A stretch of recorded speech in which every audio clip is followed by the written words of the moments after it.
here's Brody Brazil. So I'll let you know right now that the idea for even doing this video about vacation happened when I was actually on vacation. And I fully recognize that, vacation brain, it thinks quite differently. It's literally on a different planet for a very good reason. But I'm not exactly sure how this will be appreciated or consumed on YouTube. So let me know as you watch this video, do you want to see more things like this from me in the future moving forward? I'm happy to do them. I just don't know how they will be received. We're going to do a telestrator tour of me and my wife's time visiting Banff, Alberta, Canada. This is a place that I had been before. She had definitely not. I think this was only her second overall trip to Canada in total. She'd been for like one day to Victoria. So I'm going to say that that didn't even count. And yeah, Banff is certainly different than most of Canada, but man, it is one of the most beautiful and picturesque spots. And what was amazing is that we got there in, mid to late May, and it was fine. The weather was fine and beautiful driving in, but we got in at night, and the next morning we woke up. My wife was already having breakfast. As I was just awaking, she texted me, "Hey, look out the window. This is what I saw." And I realized to most of you across the continent, a snowy morning is no big deal. But for a California kid, seeing that snow, which is not even sticking on the ground, I get it. It's not a lot of snow, but just kind of the way it's floating and the big flakes right there. I guess I didn't even get to draw my telestrator on here yet, but that made me smile. By the way, you can't even see off in the distance, like when this is all clear, the Rocky Mountains are right out the window. It's a beautiful view from the Fairmont Banff Springs, which I will share more of in just a second. This is the Bow River that heads down towards Calgary. I think the Spring River meets it right there. There's a golf course over here, but you can't tell any of that right now because the snow is just falling so beautifully. And we did kind of navigate the weather a little bit on this trip, in and out of some snow and some rain, but beautiful times. And obviously when you have that much snow, it melts and you've got beautiful rivers. This is the Spring River. Man, it looks like you could literally drink out of that water right there. No, don't do it. But you actually could. Look at this scene right there. There is the Fairmont Banff Springs. You kind of walk down this trail here, Riverside. There's a bridge we crossed and then head back the other way. Short little loop trail. Such a great time of year, like I said. If you had to trudge through the snow, that might also be fun. But we were lucky to be there at a beautiful time of the year where it still was snowing and had all the effects of snow. You just didn't actually have to deal with it driving or hiking or anything like that. But just look at the scenery right there. I mean, you've got water, you've got trees, you've got mountains, you've got the beautiful clouds, everything. And look at that perfect spot for the Fairmont. It's got that castle-esque feel to it. When I'll take you inside and show you some more photos later. So we're just having a lovely hike. And like I said, I mean, it feels like you could drink that water right there. So crisp, so clean. Don't ever do it, by the way. But it does look that clean and that refreshing, straight from the mountains, freshly melted Canadian ice water. Beautiful scenery there as we now are walking on the grounds closer to the Fairmont Banff Springs. I think this is like the, 13th fairway. I don't even know what hole that was. I think there were some people actually playing golf on this next day after this. It was not optimal golfing conditions, sometimes playing through a little snowstorm, but man, all the beauty of the Canadian Rockies right there for you. And just the amount of trees. I mean, an unbelievable amount of woodsy areas there. Such a tremendous setting in Alberta in the Rockies. So again, this is the Spring River, I want to say, meeting the Bow River. And this is closer back to the hotel. There's also a German restaurant perfectly placed right above the golf course right there. This is me just taking videos with my phone. Here's the Bow Falls. So downtown Banff is over that way, and the river kind of flows right down here. And you really can't even tell how majestic those falls are. Like, that water is ripping. I'll show you a closer up shot in just a second. But I mean, look how peaceful that is right there. That is so perfectly beautiful. Like, that is to me. I mean, there's several things I appreciate in nature. One of them is tropical settings for obvious reasons. That gets me very relaxed. But I love this mountainous setting. And the Sierras are nice, but I also think the Rockies are probably even more beautiful. Here's a closer look at the Bow Falls. How would you like to kayak down that? No thanks. Sorry, that's just me needing to use my telestrator more. No thanks. I would not want to accidentally go down those falls. All right, this is the Vermilion Lakes, which is just northeast of Banff, closer to the Trans-Canada Highway. And just, I mean, you can hear the wind, which I'm sorry about that. It's a little bit annoying, but it's so quiet and so peaceful. Oh, no, of course, now you're hearing the cars from the highway. But generally speaking, it is just so serene out there. And look at that, all that lake. And then, I mean, that looks fake. A lot of times, my wife and I would look up and I would say that mountain particularly right there, it looks like the Matterhorn. Not the real Matterhorn in Switzerland, like the Matterhorn at Disneyland. It looks so real, but also fake because it's so perfect. These mountains are incredible up there.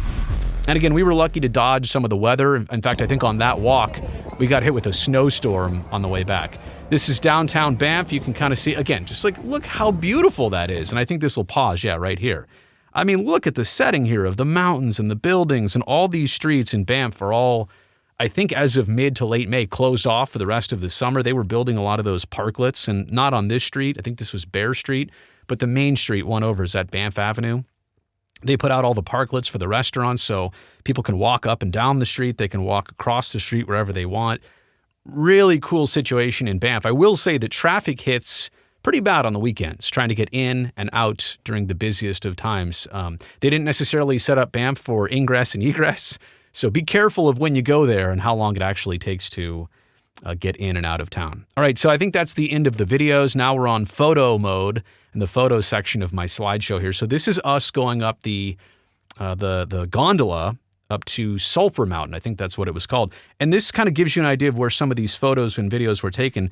That's the Bow Falls right there. So I took some video that way. I think you saw a shot of me then looking that way. When I was originally doing the bridge shot or the hiking shot, looking back towards the hotel, we were way over here looking in that direction. But now we're going up the gondola, kind of looking down on the the Fairmont Banff Springs Hotel. I honestly don't know why it's so hard for me to remember and say the Fairmont Banff Springs Hotel. It's not that many words. I was literally just there, and for whatever reason, my brain is melting as I do this video. But yeah, beautiful property.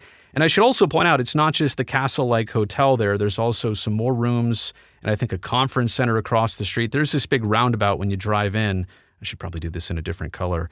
You drive in here, there's a roundabout here, parking garage over here. But all the buildings kind of surround it. I also think that over here, this seemed to be where a lot of the employees of the hotel actually live on the grounds. Not all of them, but it seemed like some or most of them. There's not a lot of other places to be in Banff, and this hotel does employ a lot of people. So it seems like they live on the ground. A lot of young people, very professional at their jobs, very courteous. The service at that hotel, unbelievable, to be quite honest with you. Here's a look inside the Fairmont Banff Springs Hotel. And it's got all the castle-like features inside, from the stonework in the lobby to this bar. I forget exactly the name of it, but see that? This bookcase right here, that's actually a door. Yeah. You wouldn't know it by just looking at it. If you get up close, you can see that those are not real books. It's like a veneer type situation. But there's a door right there, a secret door that employees were using. That must be where the kitchen is back there. A beautiful grand staircase here. You kind of feel like you're on a cruise ship almost.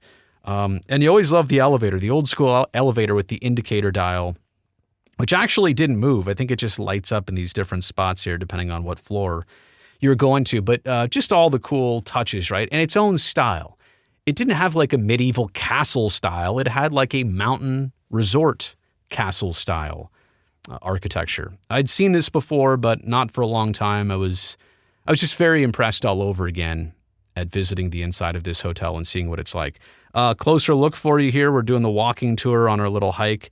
Again, this is that hole I showed you before on the video. That's the fairway right there. So you kind of got to walk up a lot of steps to actually get to the hotel. There's that German restaurant I was telling you about.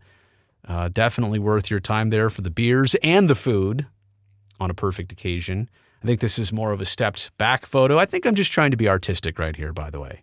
How do you like it with the trees in the foreground, the hotel kind of ominously in the background? I don't know what that chopped wood is doing right there. But of course, when it's me and my wife on a no-kids trip, I'm going to bring the camera. I'm going to get a little bit artsy while I have actually some time to do so. Even a shot like this. I was looking out of the building and just kind of looking at the stonework and the architecture, and you've got, the stone of the building, you've got the rock of the mountains, you've got the trees, you've got the grass. I don't know. Something struck me right there about how beautiful all of this is and how it all kind of fits in the scenery together. This is obviously a still shot of the same place we were walking before. This is what I was telling you, how this was off to the right.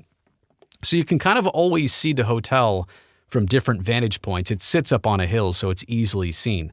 All right, now some photos from going up the gondola, which I actually thought was a higher incline. I think it only goes up 2,500 feet or so. I think you go from about 5,000 something feet to 7,500 feet. In my mind, it was more like going from 6 to 10, but I think it was only going from like 55 to 75 or something. I think the summit of Sulfur Mountain is only 7,500 feet. Of course, everything is primarily in meters too, but I'm not smart enough to do that conversion all the time. Kind of cool to see some of that snow still on the treetops there.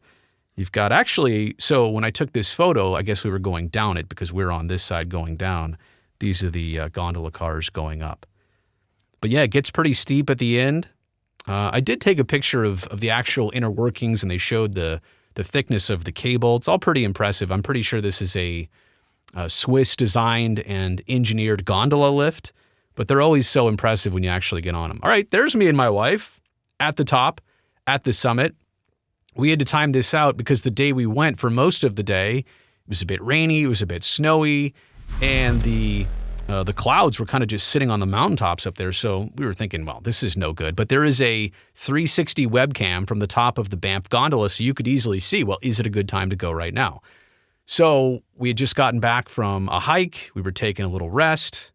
I think I even took a 20-minute nap. I said, wake me up at 4, whatever it was. And when she did, we looked at the webcam and things had cleared up. And it's not even perfectly clear. I mean, that's not, totally blue skies right there, but clear enough to go see the mountaintops, clear enough to look around up there. So we did. It was definitely worth it. I'm glad it timed out where the skies opened up. And by the way, it seemed like this time of year, every single day, morning and afternoon were not the best times. Late afternoon into the early evening was the best time to go. People-wise, it wasn't that crowded, but again, it wasn't maybe the optimal weather conditions at the top, although it was pretty.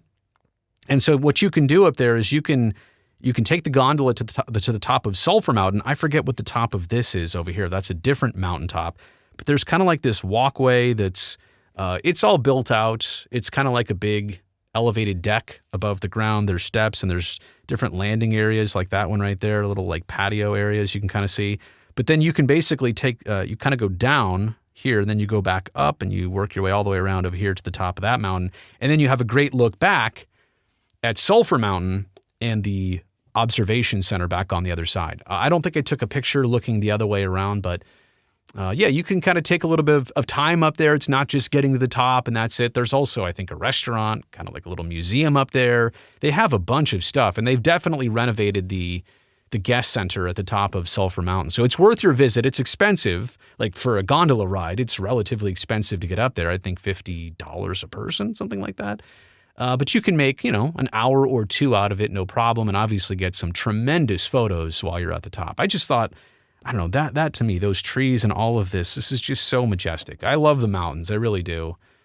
I realize I don't spend enough time in the mountains. And we've even got Tahoe here in California right around the corner. I just don't get up there enough. All right, so this is downtown Banff. The Trans-Canada Highway runs east that way, west that way. And so, I mean, this is just amazing, right? You've got all these mountains. This just goes to show how majestic all of this is. And I think when you're at the top of, these mountains in Banff, you realize how small the world actually is in relation to these Rocky Mountains. By the way, I think the Banff airport is right over here. Little grass strip. Unbelievable spot to go land a plane. Gonna have to put that on the bucket list, but I don't even know the accessibility of that airport. I don't even know that everybody can land a plane there. Pretty amazing scenery and layout that they've got up there. All right, now this sky's a little bit more blue. This is, again, one of those photos I took where, I don't know, to me it feels fake. Like that looks like a fake photo. And actually I had a really hard time exposing the bright blue skies with the green trees. So I had to take this photo into Lightroom, do a little bit of work on it. But generally speaking, it just, the eye can appreciate this tremendously. Sometimes it's difficult to get the camera to do the same thing. This was one of my favorite shots just because you've got so much foreground here. And then all of a sudden, obviously, you've got the background of that. Got a little lake reflection right there. The only wish I had was that maybe, what I could do here is fake it. It's just draw in all the blue skies. You know what I'll do? I'll just fix this entire picture. It's not green enough. It's not blue enough. There we go. Do I have white for the mountains? Yeah, there we go. Some more. Just to face my own photography there. But anyway, it just kind of goes to show you how like everywhere is a picture in Banff. You can literally turn around and say, oh, that's a picture. That we were on the mountaintop. We're back on the mountain here. And I thought, well, that's a cool picture. It's just like the ridge of that mountain transposed against the background of all of those darker trees. So a lot to see, a lot to appreciate, a lot to soak in. It was a great trip. We were only in Banff for, 4 total days, flew in on a Thursday, came back super late on a Sunday night. But you can squeeze in a lot in those 4 days. And I just wanted to, share the trip of Banff, Alberta, Canada.